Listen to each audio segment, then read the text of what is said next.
நாடு முழுவதும் இன்று நீட் தேர்வு நடைபெறுகிறது. இந்நிலையில் திருவண்ணாமலையில் அரைஞான் கயிறால் மாணவருக்கு அனுமதி மறுக்கப்பட்டிருக்கிறது. பின்னர் அரைஞான் கயிற்றை கழற்றிய பின்னரே தேர்வு மையத்திற்குள் மாணவர் அனுமதிக்கப்பட்டிருக்கிறார். இது பற்றிய கூடுதல் தகவல்களை வழங்குவதற்காக செய்தியாளர் ஐயப்பன் இணைகிறார். ஐயப்பன், இது குறித்தான கூடுதல் தகவல்கள்.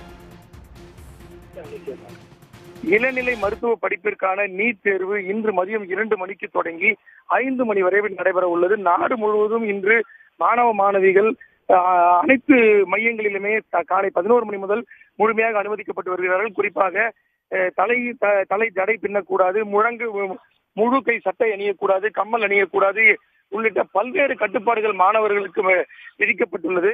தேர்வு எழுத செல்லும் மாணவர்கள் மன உளைச்சலிலேயே தற்பொழுது தேர்வு அறைக்கு சென்று இருக்கிறார்கள். குறிப்பாக திருவண்ணாமலையை எடுத்துக்கொண்டோமானால் திருவண்ணாமலையில் 6 மையங்களில் சுமார் 3120 மாணவ மாணவிகள் இன்று மதியம் 2 மணிக்கு தேர்வு எழுத உள்ளனர்.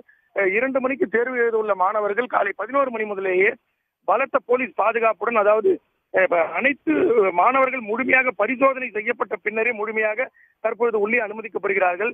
திருவண்ணாமலை அரசு மாதிரி பெண்கள் மேல்நிலைப்பள்ளி மையத்தில் இன்று காலை ஒரு தேர்வு எழுத மாணவர், அதாவது வெள்ளியில் அரஞ்ஞான் கயிறு அணிந்திருந்தார். அவரை காவல்துறையினரும் அந்த நீட் தேர்வு மையங்களில் உள்ளவர்கள் அவர்கள் உள்ளே அனுமதிக்க மறுத்தனர்.